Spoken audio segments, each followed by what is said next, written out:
Hello student. आज अपन 3.2 प्रश्नावली के सवाल लेकर नया वीडियो लेकर उपस्थित हुआ हूँ। नई तरीके से वीडियो बनाया जा रहा है, शायद आपको पसंद आएगा। अगर आपको पसंद आए तो सब्सक्राइब, लाइक और शेयर करना ना भूलें। 3.2 प्रश्नावली का पहला सवाल जो है वो ये है कि यदि आपको ए बी सी तीन अवयव दे रखे हैं तो आपको दो अवयव को जोड़ना है, दो अवयव को आपस में घटाना है और उसकी कुछ सवाल हैं उसको देखते हैं अपन। तो देखें, पहला सवाल है कि ए बराबर दे रखा है एक अवयव आपको, बी बराबर दे रखा है और सी बराबर एक अवयव दे रखा है। तो आपको ए प्लस बी कैलकुलेट करना है कि ए प्लस बी कैसे कैलकुलेट होगा। तो सिंपल सी बात है कि ए प्लस बी कैलकुलेट करने के लिए ए की वैल्यू रखी प्लस बी की वैल्यू रखी अपन ने। अब ए की जगह ए प्लस बी के A11 का A11 के साथ जुड़ जाएगा तो 2+1, A12 का A12 के साथ जुड़ जाएगा तो 4+3 और उसके बाद A21 ये यहाँ पर 3 और इसका A21 जो है वो -2 है तो 3 के साथ -2 जुड़ जाएगा, मतलब घटेगा ये। और उसके बाद A22 का A22 के साथ जुड़ना और घटना, तो ये 2 के साथ 5 जुड़ेगा तो 2+5, तो ये 2 और 1 3 हो जाएंगे, 4 और 1 3 7, 3 में से 2 जाएंगे तो 1 और 5 और 2 7। तो ए प्लस बी सिंपल सा है कि कितना हो गया अपने पास 3, 1 और 7 7। जोड़ना और घटाने के लिए सिंपल सी प्रॉपर्टी है कि A11 के साथ A11 जोड़ना है या फिर A11 के साथ A11 घटना है। अगर जोड़ना है तो जोड़ना है और घटाना है तो जो जिसकी जगह होगा वो उसके साथ जुड़ेगा और घटेगा। इसका सेकंड सवाल है A माइनस बी को कैलकुलेट करना है। तो A माइनस बी को कैलकुलेट करने के लिए सिंपल सा देखें आप यहाँ पर ए की वैल्यू रखी है, ए अवयव जो दे रखा था 2 4 3 और 2 ये रखा अपन ने, और माइनस बी आपको दे रखा है 1 3 -2 और 5। अब इनको घटाना है तो घटाने की प्रॉपर्टी सीधी से आपको पहले बता चुका हूँ। A11 का A11 के साथ घटना है तो 2 में से 1, 4 में से 3 और 3 में से 2, 3 -2, 3 में से घटाना है -2। तो ध्यान रखें यहाँ पर इस बात का, बच्चे यहाँ गलती कर देते हैं। और उसके बाद 2 में से घटाना है 5, तो यहाँ घट के आ जाएगा 1 1 5 और -3। सिंपल सा है, ये आपका आंसर हो जाएगा। ए माइनस बी कैलकुलेट करना है। अब देखें यहाँ पर एक और चीज़ है इसके अंदर, तीसरा सवाल है इसका कि 3a माइनस सी को कैलकुलेट करो। तो 3a माइनस सी को कैलकुलेट करने के लिए आपको ध्यान रखना है कि पहले 3a को कैलकुलेट कर लें, उसमें से सी को घटा लें। 3a का मतलब ये होता है कि ए अवयव में 3 का मल्टीप्लाई, 3 का मल्टीप्लाई करना, तो प्रत्येक अवयव के साथ 3 का मल्टीप्लाई करना है। तो 3 का मल्टीप्लाई करेंगे अपन 2 के साथ 6, 3 का मल्टीप्लाई 4 के साथ 12, 3 का मल्टीप्लाई 3 के साथ 9 और 3 का मल्टीप्लाई 2 के साथ 6। तो 3a माइनस सी कैलकुलेट करना था, तो 3a जो आया वो आपके पास ये आया है, तो 3a की वैल्यू यहाँ पुट कर ली। और c जो आपको दे रखा था कि c का मान, c जो अवयव है वो दे रखा -2 5 और 3 और 4, ये अपन ने यहाँ रख लिया। तो 3a माइनस सी, मतलब 3a में से किसको घटाना है, c को। घटाने के लिए सीधा सा नियम है, 6 में से घटाना है -2 तो 6 -2, तो माइनस माइनस क्या हो जाएगा प्लस यहाँ पर। और 12 में से कितना घटाना है 5। A11 का A11 के साथ, A12 का A12 के साथ।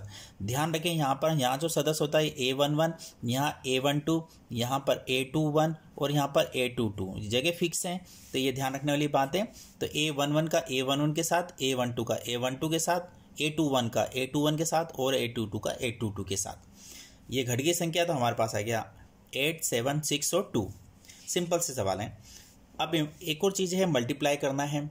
तो मल्टीप्लाई ए और बी का आपस में मल्टीप्लाई चाहे गया। चौथा सवाल है आपके पास कि ए और बी को कैलकुलेट करो, अर्थात ए का बी के साथ मल्टीप्लाई करना। तो ए आई को आगे रखें और बी आई को पीछे रखें।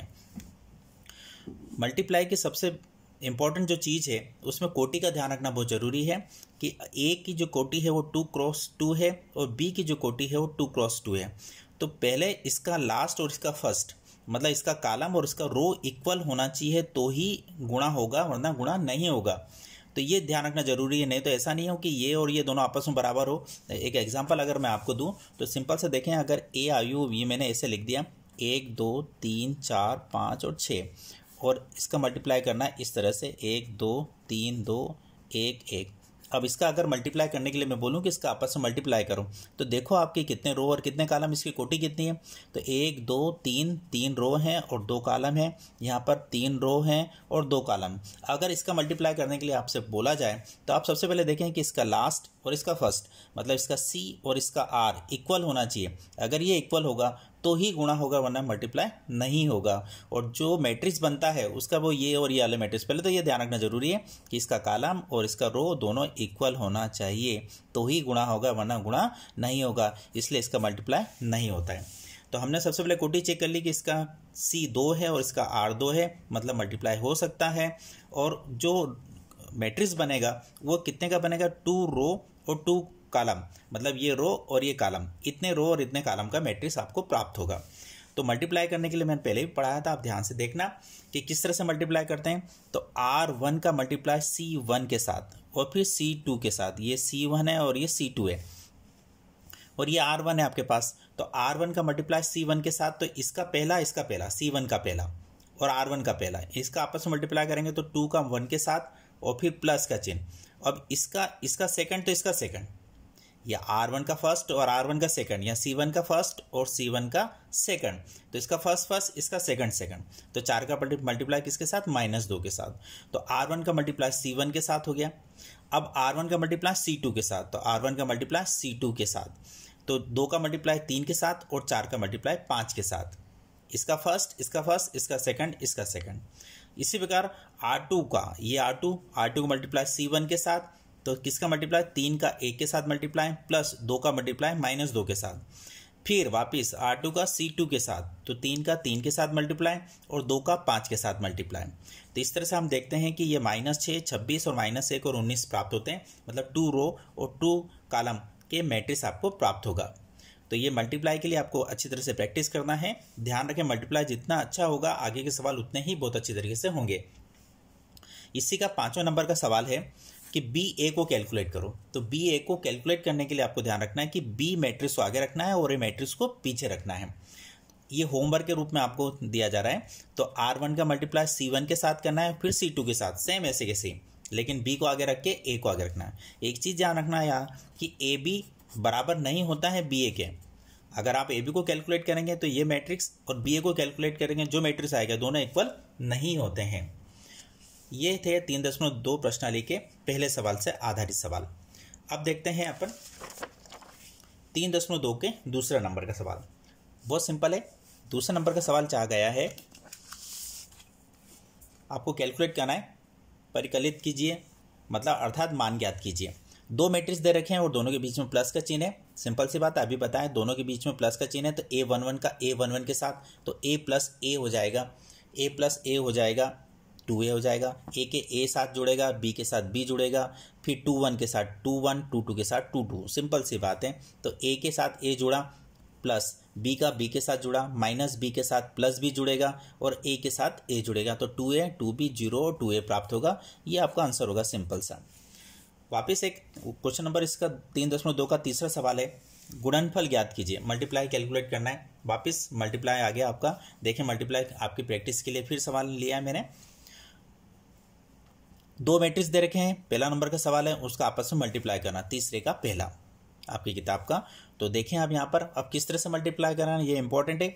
तो R1 का मल्टीप्लाई किसके साथ, C1 के साथ और फिर C2 के साथ। तो मल्टीप्लाई देखें, A का मल्टीप्लाई A के साथ, इसका R1 का फर्स्ट तो C1 का फर्स्ट, R1 का सेकंड तो C1 का सेकंड। तो यहाँ देखें, A का A के साथ मल्टीप्लाई, यहाँ A का साथ A का मल्टीप्लाई प्लस B का मल्टीप्लाई B के साथ, B का मल्टीप्लाई B के साथ। तो A का मल्टीप्लाई A के साथ, B का मल्टीप्लाई B के साथ, ये यहाँ लिख लिया अपन ने। वापस R1 का C, आपको पहले बताया था कि R1 का मल्टीप्लाई C1 के साथ करेंगे तो A11 का सदस्य प्राप्त होगा आपको।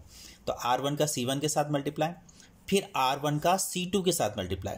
तो A का किसके साथ मल्टीप्लाई, माइनस B के साथ, A का मल्टीप्लाई माइनस B के साथ और फिर B का मल्टीप्लाई किसके साथ, A के साथ। तो देखें, A का मल्टीप्लाई माइनस B के साथ और B का मल्टीप्लाई A के साथ। फिर वापस अगेन R2 का C1 के साथ, R2 का C2 के साथ। तो R1 का मल्टीप्लाई A के साथ और यहाँ पर A का मल्टीप्लाई B के साथ। ये रेखा यूं और ये यहाँ पर ये माइनस B का A के साथ और फिर A का B के साथ, बीच में क्या चिन्ह लगेगा, प्लस का। फिर वापस अगेन R2 का C2 के साथ, तो ये R2 है और ये C2, तो माइनस बी का माइनस बी के साथ मल्टीप्लाई और फिर ए का ए के साथ मल्टीप्लाई।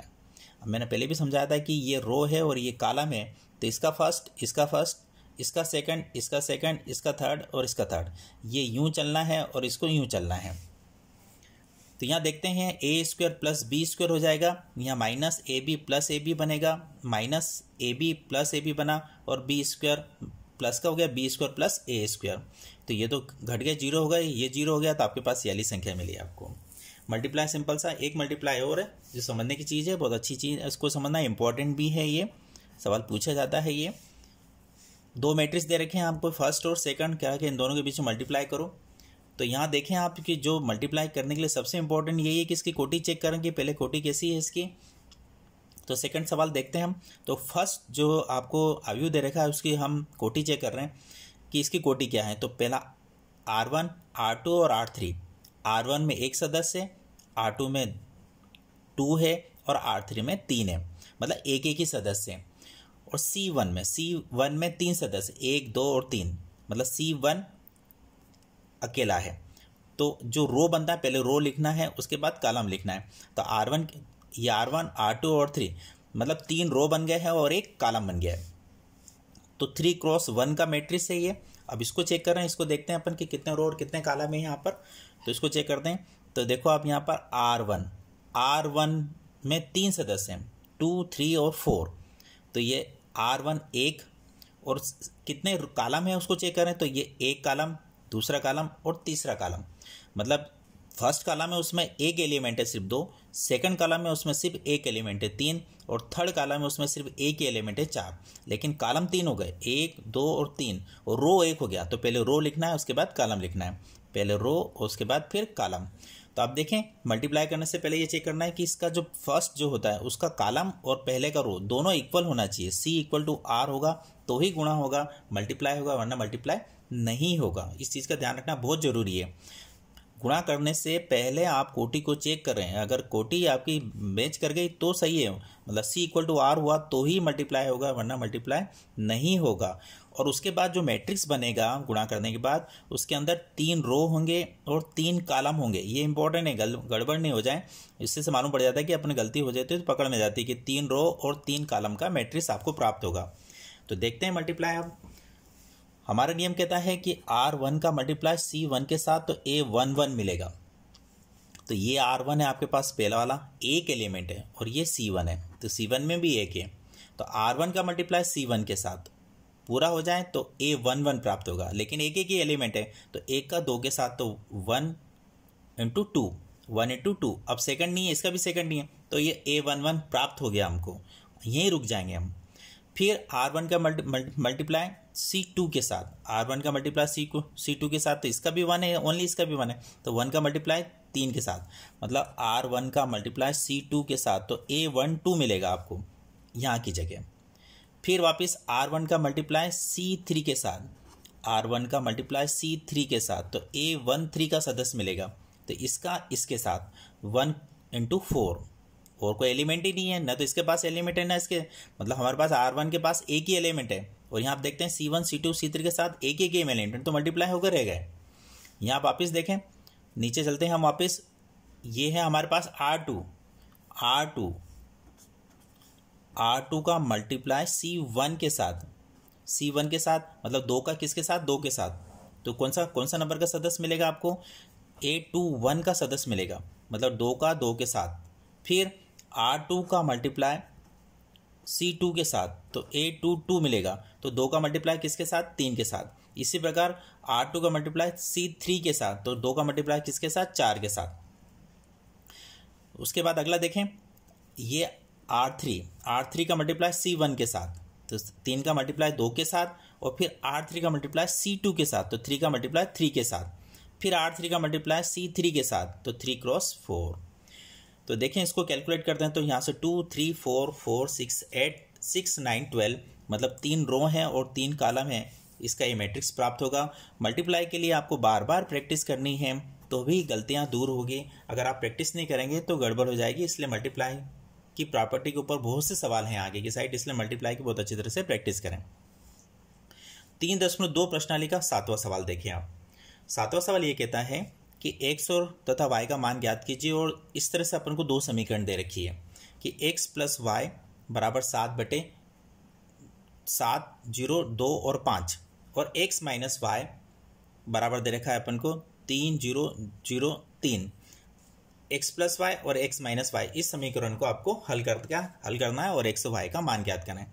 जैसे आपने 9th और 10th में आपने हल करा, विलोपन विधि से हल करें अपन ने, दो समीकरण है, यहाँ कोई अंक हुआ करता था, यहाँ पर इसकी जगह मैट्रिक्स है। लेकिन प्रॉपर्टी जो हल करने का तरीका है वो जैसे आपने विस्थापन या प्रतिलोम जो भी मेथड आपकी है उससे हल करने की मेथड है ये, तो अपन कौन सी विधि में, विलोपन विधि से इस सवाल को हल कर रहे हैं। देखें x plus y is equal to आयु दे रखा है और x minus y is equal to आयु दे रखा है। इसको जोड़ने पर, इन दोनों आयु को जोड़ेंगे तो ये प्लस का y और ये माइनस का y, तो ये कैंसिल हो जाएगा। x और x कितने हो जाएंगे, 2x इजिकल टू, ये दोनों मैट्रिक्स जोड़ना है क्योंकि x और x 2x हुआ, तो ये दोनों मैट्रिक्स आपस को जोड़ना है क्योंकि कोई चेंज नहीं है, तो ये मैट्रिक्स प्लस ये मैट्रिक्स, तो जोड़ने के पहले अपन सवाल कर चुके हैं। इसका a11 7 और 3 10, इसका a12 इसका a12 0, इसका 21 इसका 21 2, इसका 5 और 3 8, जिसकी जगह है वो उसके साथ जुड़ जाएगा। तो यहाँ 2x इजिकल टू हमारे पास ये आयु प्राप्त हुआ। 2 इंटू में है तो आयु के बटे जाएगा, तो आयु के बटे यूं लिखने की बजाय कि बटे में अपन कैसे लिखते हैं, ऐसा बटे लिखें, इसकी बजाय अपन 1/2 ऐसा लिख दें, ज़्यादा अच्छा रहेगा। इसलिए हमने क्या लिखा, 1/2। और ये आयु के प्रत्येक एलिमेंट में से कौन सी संख्या कॉमन निकल सकती है, तो हम देखते हैं कि 2 जो कॉमन निकल सकता है, तो 2 कॉमन निकाल लिया, तो यहाँ से 5 0 और 1 और 4 बचा, 2 से 2 कैंसिल हो जाएगा, तो हमारे पास x की वैल्यू ही आ गई। जब x की वैल्यू आ गई तो x का मान हम समीकरण 1 में पुट कर देते हैं।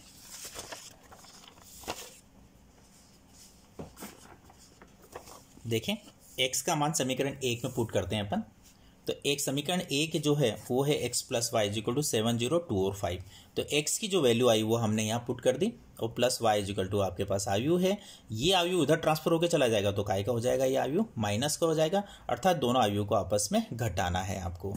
तो 7 में से 5 जाएंगे 2, 0 में से 0 जाएंगे 0, और 2 में से 1 जाएगा 1, और 5 में से 4 जाएंगे तो 1, तो ये y की वैल्यू आ गई अपने पास। सिंपल से सवाल है, जोड़ना और सबसे इंपॉर्टेंट आयु में है जोड़ना, घटाना और मल्टीप्लाई, ये चीज़ अगर समझ में आ गई तो बहुत ईजी हो जाते हैं।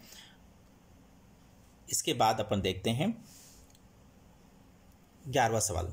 11वां सवाल बहुत सिंपल सा है, क्या कह रहा है 11वां सवाल देखते हैं। यदि x plus y, x into y plus y into फिर आयु, x और आयु दे रखा है, प्लस y और आयु दे रखा है, बराबर फिर एक और आयु, तो कहता है x और y का मान ज्ञात कीजिए। अपन को ये चीज़ दे रखी है, ये समीकरण के रूप में दे रखी है, और कहते हैं कि x और y का मान अपन को कैलकुलेट करना। सिंपल सी बात है, क्या कह रहे हैं, x का मल्टीप्लाई इसके अंदर कर लो, y का मल्टीप्लाई इसके अंदर कर लो। तो x का मल्टीप्लाई इसके अंदर करते हैं तो प्रत्येक एलिमेंट के साथ x का मल्टीप्लाई होगा, तो x का मल्टीप्लाई 2 के साथ 2x, x का मल्टीप्लाई 3 के साथ 3x प्लस का चिन्ह, y का मल्टीप्लाई -1 के साथ -y और +1 के साथ तो +y। अब ये दो मैट्रिक्स हैं, आपस में जुड़ जाएंगे तो 2x के साथ जुड़ेगा -y, 2x के साथ जुड़ेगा -y, मतलब 2x -y, और ये आपस में जुड़ेंगे तो 2x plus y, 3x plus y, और यहाँ पर है 10 और 5 अपने पास है, यहाँ पर ऐसे कैसे, ये तो आपके पास है। अब ये देखते हैं अपन कि यहाँ पर जो है ये दोनों आयु समान हो गए, इसकी जो कोटि है, इसकी कोटि चेक कर लो, अगर समान आयु होगा तो कैसे मालूम पड़ेगा आपको, अगर ये इक्वल है तो 1 और 2 रो है और 1 कॉलम है, यहाँ पर 2 रो है और 1 कॉलम, मतलब ये कोटि आपस में समान है। इसका मतलब यह है कि इसके एलिमेंट और इसके एलिमेंट दोनों आपस में बराबर होंगे, तो हम लिख सकते हैं 2x minus y is equal to 10, और नीचे समीकरण हो जाएगी, मतलब ये और ये इक्वल और ये इक्वल, अगर आपस में है समान आयु की ही ये प्रॉपर्टी है कि अगर एलिमेंट है समान है तो इनके एलिमेंट आपस में बराबर होंगे। तो 3x plus y is equal to 5, इस प्रकार हमारे पास 2 समीकरण बन गई, और दोनों समीकरण को विलोपन विधि से हल कर लें, x और y की वैल्यू आपके पास सिंपल से आ जाएगी। यहाँ देखो जोड़ने पर y से y कट गया, 2x plus 3x is equal to 5x, 10 और 5 15, 5 नीचे चले जाएंगे तो x इजिकल टू कितना 3। x का मान समीकरण 1 में पुट कर दें, तो x का मान अगर पुट करते हैं यहाँ पर x की जगह 3 into 2 6 minus y is equal to 10, ये 10 इधर आ जाए, इसको इधर ट्रांसफर कर लो, कैसे 6 - 10 इजिकल टू वाई, ये माइनस का y इधर ट्रांसफर करा प्लस का हो गया, ये 10 प्लस के थे इधर आके काय के हो गए माइनस के। तो 6 में से 10 जाएंगे तो कितना बचेंगे माइनस के 4। यहाँ पर माइनस की गलती होने की संभावना होती है, इसलिए इस बात का ध्यान रखें। y इक्वल टू कितना हो गया -4, x इक्वल टू कितना 3। तो ये x और y की वैल्यू आपके पास कैलकुलेट हो गई। आज के वीडियो शायद आपको पसंद आए होंगे, तो पसंद आए तो प्लीज़ सब्सक्राइब करें, लाइक करें और शेयर करना ना भूलें। धन्यवाद।